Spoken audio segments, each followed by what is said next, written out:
Hello, everyone.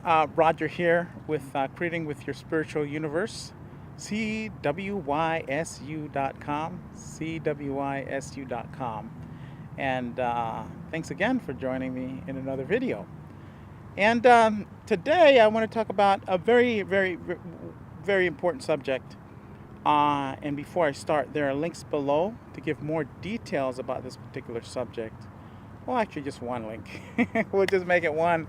Won't bombard you with too much information to research, because as you know, I believe in you doing your research. People like me that spread information and want to give information to the public, it does no good if it's not taken and used and put into action.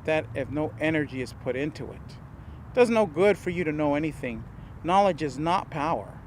Knowledge is not power at all. Knowledge is nothing. Knowledge is nothing. Knowledge is potential. Okay? Action is power. They say, knowledge is power and all of that. It's actually potential power. It's the action that's the power. The people who take actions are the people who actually make changes in this reality. I know a lot of people that know a lot of things and they like to talk about those things, but they don't act upon them, and so it really means nothing. And part of me doing what I do is actually the action that I need to be doing and that I'm called to do, because if I don't act and I don't at least share, then whatever it is that's in my head means nothing.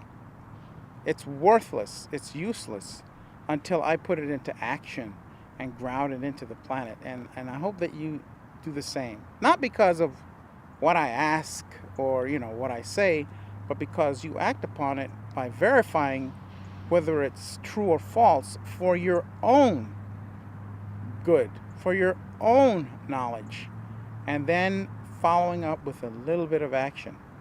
So today I want to talk about a phenomenon known as the victimizer phenomenon. Now, I'm not the person that discovered this or anything. It's well known. The links that I'm going to give you is to a website called Energetic Synthesis. Lisa Renee is the founder. She has done a brilliant job of writing about it, and I'm just spreading the word of it and breaking it down so that if you do go to research it, the knowledge she writes about, if you are awake and you have been going through your steps on the road, you'll be familiar with a lot of it. If you're a person that is new to this, you might be confused if you go directly to reading what she's talking about. So I want to make it a little bit more simple, bring it down to examples, and show examples that every single person watching this is going to say, yeah, that has happened to me, or I have seen that. Okay? So, why is this important? Why is this subject about the victimizer phenomenon? It's important. It's important for you to know about it because it's mind control. It's how we're controlled. And it's done through trauma. And it's done from the beginning that you start your journey on this planet. Our reality that we're living in is based on it. But it's hiding deep in the background and not noticed. So the easiest way to take care of issues and problems and circumstances that need to be solved or need to be tweaked or changed is to know the basis and root of its existence. Because if you try to understand this reality with all its myriad of all the myriad and myriad and amounts and facets that are involved in trying to go about it in that route, you'll be completely confused. You'll just give up and say, this is an impossible situation. But if you understand the root, you can just bypass all that nonsense and confusion that's meant to turn you in circles. You'll be rowing in a boat with one oar, going nowhere except in circles. So information like this is important. So what is it? It's a trauma-based mind control, and it's what our reality is based on. From the time you're born, you can see it. You've got the victim, whether you are, I'll give an example, some victims and some victimizers, that everybody, if you are 5 years old, you will understand at least one of these examples. If you are a woman, oh yeah, that program has something for you. You will be paid less for equal work, in the workplace. You will be treated a certain way when you're growing up as a girl. You don't do this because this is not for you. Yeah, you're not supposed to do that. You're not good enough for that. You're not smart enough for that. Setting you up to become a victim. Or you'll be abused as a child in all kinds of ways, turning you into a victim. You're first a victim because when you're a child, very rarely do you get a chance to be a victimizer. But that does happen. It does happen. Another child victimizing another child, making a victim out of another child, and they're the victimizer. Those are the worst kinds because they're rewarded early for this behavior, early by the system. We tell boys, you got to be tough, you got to be strong, you got to get out there and get after it. Dog eat dog world. Okay? Dog eat dog world. And the strongest survive. It's the survival of the fittest. You've all heard those terms before, right? And what is the fittest? The fittest is definitely defined for you. That person who's strongest, that person who doesn't give a hoot, who doesn't give a damn. They'll slit your throat at the drop of a hat to get where they want to go. And if in the extreme, we don't really like that. We don't really like that in the extreme. But in the moderation, we do. Hey, you know what? That person doesn't care. He gets what he wants and all this kind of stuff. And people are looked up to in this situation, in this society because of that.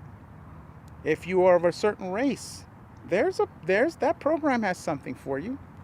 You'll be discriminated against because of your skin color, because of your race, because of your belief system, because of your culture. All of that creating you into a victim, creating that victim mentality. If you're not being made a victim directly, that big victim mentality starts to be constructed within your mind. You'll see it. You'll see it on your television. You'll see what the strong person looks like and what the weak person looks like in your movies. Okay? The strongest, the survival of the fittest is the person who's the most violent, generally, in whatever situation there is. The one who can fight the best.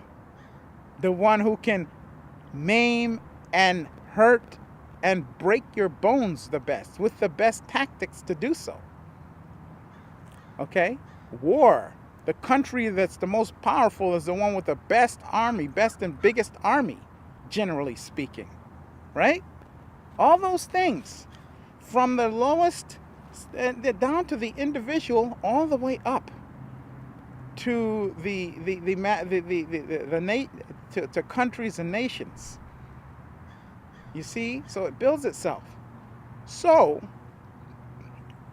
the next step is, there are many of us who go, I'm not going to be the victim. No. Before they get me, I'm going to get them. You've all heard these terms before.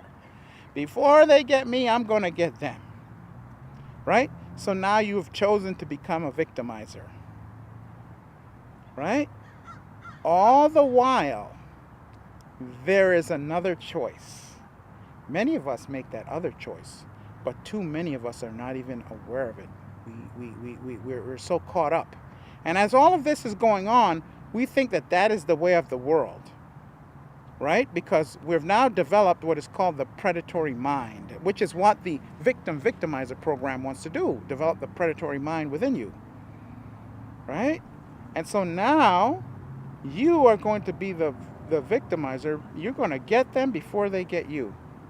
All the while, the right thing to do, or the thing to do to defeat all of this nonsense that has been projected into our reality to force us into be as inhuman and away from our most natural state as possible.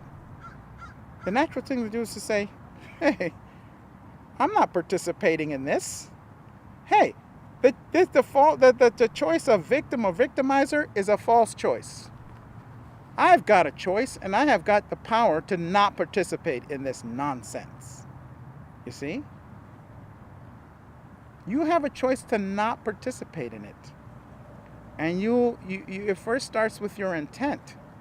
And let me tell you, when you first take that step, there will be things that'll just start to happen to try to get you back in line into this mind control. All kinds of things. There will be people that'll come along to encourage you to get back into it. And they won't even know it, because they're already a mind control puppet themselves. But you, being aware, you'll notice, you'll start seeing it. And you, with your intent, no matter what kind of ridicule is put your way, no matter what kind of examples is put your way, you simply do not participate in it. That is the powerful thing to do.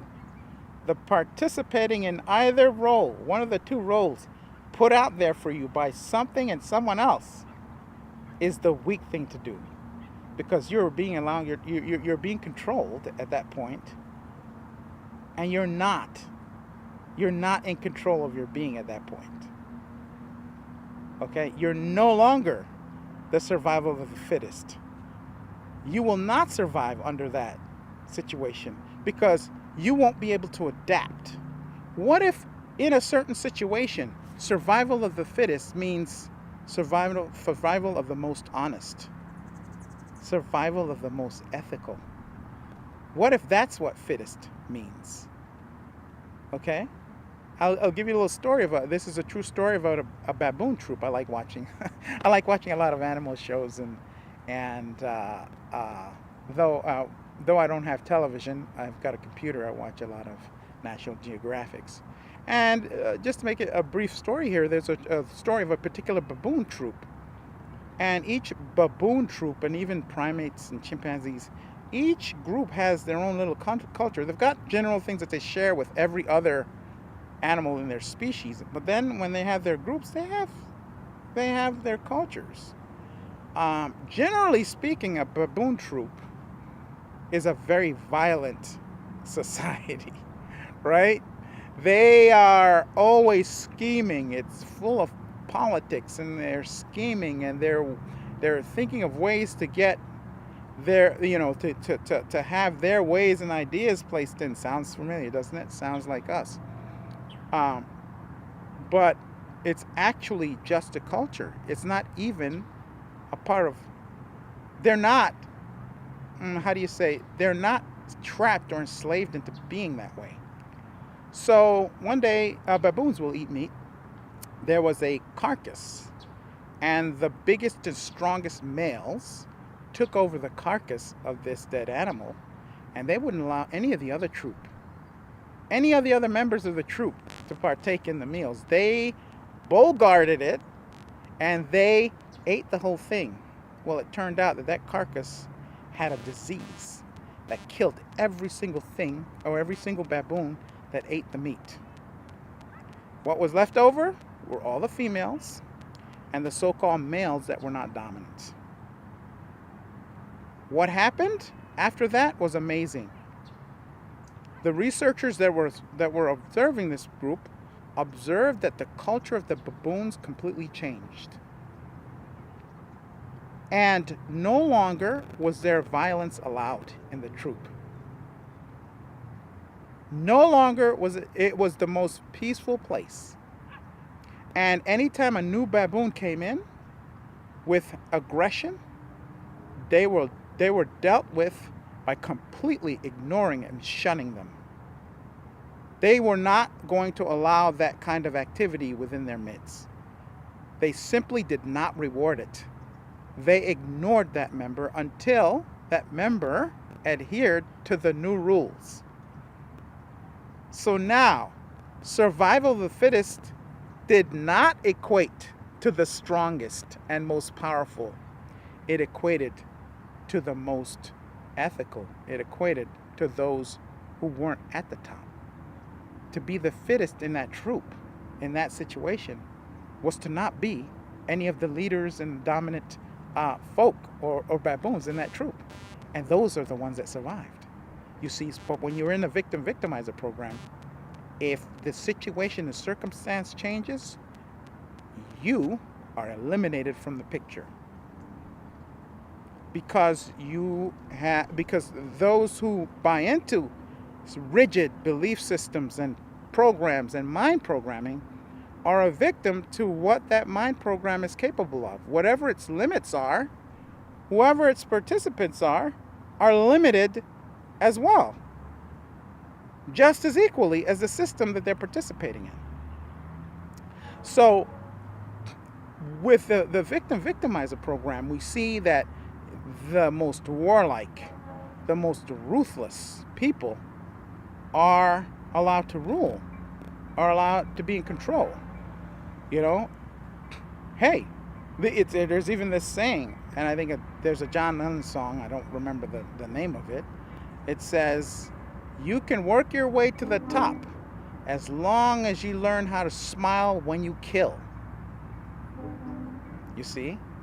So in that system, survival of the fittest is those that can be the most ruthless, the most violent, because the victimizer program is based on violence. Based on violence.